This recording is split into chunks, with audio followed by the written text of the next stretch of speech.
માણસ રોવે ક્યારે ભાઈ? તો કે લગ્ન જીવનના અમુક વર્ષો વીતી જાય, સંતાન ન થાય ને એટલે રોવે, અંદરથી બહુ રોતો હોય. હવેનું કલ્ચર આખું અલગ થઈ ગયું છે. હવે તો કોઈને સંતાન જોતા જ નથી. બોલો, યાદ રાખજો, આવું ક્યારેય નહીં વિચારવાનું.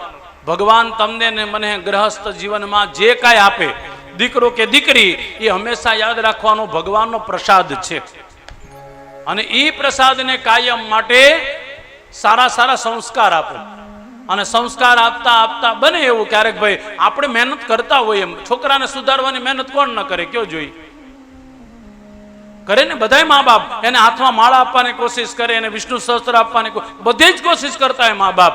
પણ છતાંય એ બાળક મોટું થાય અને કદાચ આડે રસ્તે ચડી જાય તો એમાં ક્યારેક મા બાપની ભૂલ નથી હોતી, એની સંગત ફેર થાય ને એ પણ ભૂલ હોય છે. મારા ગુરુદેવ ભગવાનના શબ્દ છે. એટલા માટે મા બાપે એક જ વસ્તુ ધ્યાન રાખવાની. કઈ? તો કે બાળપણમાં બાળકના મનમાં એટલું બધી ભક્તિ ઠૂસી ઠૂસીને ભરી દો કે એને કોઈ દી અવળે રસ્તે જવાનું મન જ ન થાય. યાદ રાખજો, બાળપણ છે ને એ બહુ મહત્વનું છે. અને બાળપણમાંથી જો ભક્તિ નથી આપી, અત્યારે ઊંધું થઈ ગયું, બાળપણમાં તે મોબાઈલ આપી દીધો બધાએ. હો, અને મેં તો જોયું, છોકરા ખાતા ન હોય તો માવું પેલા મોબાઈલ આપી દે,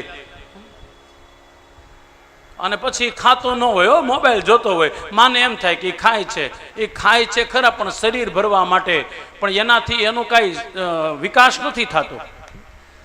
મારા ગુરુદેવ ભગવાનના શબ્દ છે, ભોજન છે એ અમૃત છે, અને એ ભોજનને પ્રેમથી કરવામાં આવે તો. કેવી સુંદર મજાની કથા અહીંયા બતાવી છે. આત્મદેવ નામના બ્રાહ્મણ બહુ દુઃખી હતા. કેમ?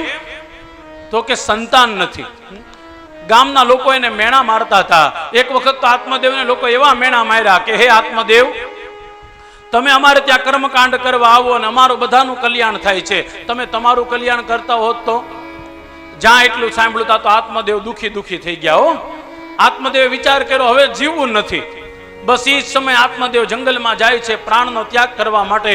એક સંન્યાસી સામે મળ્યા. સંન્યાસીએ જોયું કોઈ બ્રાહ્મણ રોતો રોતો આવે છે. જેવા સંન્યાસી એને નજીક પહોંચ્યા હતા તો બ્રાહ્મણે હાથ જોડીને પગે લાગે છે. સંન્યાસીએ પૂછ્યું કે હે બ્રાહ્મણ દેવતા, રોવો છો શું કામે? બસ એ જ સમયે કીધું કે મારે ત્યાં સંતાન નથી ને એટલા માટે રોઉં છું. સંન્યાસી હસવા લાગ્યા. હો, મજાની વાત. જો સંન્યાસીની અને આ બ્રાહ્મણની જે બેનો સંવાદ છે ને જિગ્નેશભાઈ, ભાગવતમાં લખેલો છે 7 શ્લોકમાં. સંન્યાસી અને બ્રાહ્મણ દેવતા આપસમાં જે સંવાદ કરે છે ને એમાં સંન્યાસી બહુ સર આપણને બધાને કામ લાગે ને એવું લખેલું છે. સંન્યાસીએ કીધું મને એમ કે તું ભગવાન માટે રોતો હોઈશ અને તું દીકરા માટે રોવે છે. બીજું તારે દીકરા નથી એટલે જ રોવે છે ને? સંન્યાસીએ કીધું મેં એવા જોયેલા છે ઘર જેની અંદર 10-10, 15-15 દીકરાઓ છે, છતાં પણ મા બાપને શાંતિ મળતી નથી. વાતે સાચી છે. અમે જોયા છે સમાજમાં આવા ઘર ઘણા બધા જોયા છે. 2-3 દીકરા હોય પણ મા બાપને એકેય રાખવા તૈયાર હોય નહીં. પછી મા બાપ અંદરથી રોતા હોય. સાહેબ, હું તો જાહેર કથામાં ઘણી વાર કહું છું, એક કઈ ભગવાનની પૂજા ન કરો તો ચાલે, પણ તમારા દ્વારા કોઈ દી તમારા મા બાપ હેરાન ન થવા જોઈએ. મેં મારા ગુરુદેવ ભગવાન પાસે સાંભળેલું છે, ઈ ઘરની અંદર જ માતાજી નિવેદ લેવા જાય છે, ઈ ઘરની અંદર જ ઈષ્ટદેવ જાય છે જે ઘરની અંદર મા બાપની સેવા થાય છે. બાકી તમે નિવેદ ધરીને માતાજીને ગુજરી જાઓ તોય માતાજી નિવેદ લેવા ન આવે, જો તમે તમારી માને થાળી ન દેતા હો. શાસ્ત્ર તમને મને આ વાત શીખવાડે છે, હંમેશા માટે માતાની પહેલા સેવા કરો, પિતાની સેવા કરો. હાવ સાચું કહું તો એટલા વર્ષથી દ્વારકા વાળાનું ભજન કરીએ પણ કોઈ દી દ્વારકા વાળાને સપનામાં જોયો નથી. હો, પણ એટલી વાત પાકી છે, જ્યાં સુધી આપણા મા બાપ છે ત્યાં સુધી ઈમાનદારીથી એની સેવા કરો. અને મારા ગુરુદેવ ભગવાનના શબ્દ મને બહુ ગમે એટલા માટે કહું, એ બનશે એવું ભગવાન તમારા ભાગ્યમાં ભગવાને કદાચ સંપત્તિ નહીં લખી હોય ને પણ મા બાપના આશીર્વાદ હશે કે બેટા બહુ સુખી થા, એટલે ભગવાનને સંપત્તિ આપવી પડે. અને મેં આ મારા જીવનમાં અનુભવ કરેલો છે.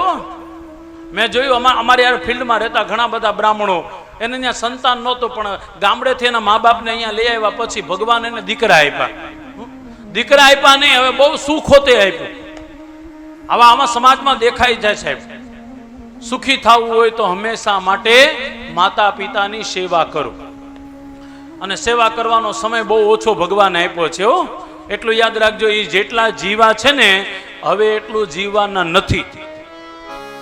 પણ જેટલા દિવસ તમારી પાસે રહીને, હું તો ખાસ કહું છું, આ તમે રોજ હવારમાં ઓમ નમો ભગવતે વાસુદેવાય માળા કરો છો, એની કરતા ઉઠીને એકવાર માતૃદેવો ભવ પિતૃદેવો ભવ એટલું બોલીને મા બાપને પગે લાગી લ્યો ને, બધા ભગવાનનું નામ આવી ગયું એમાં.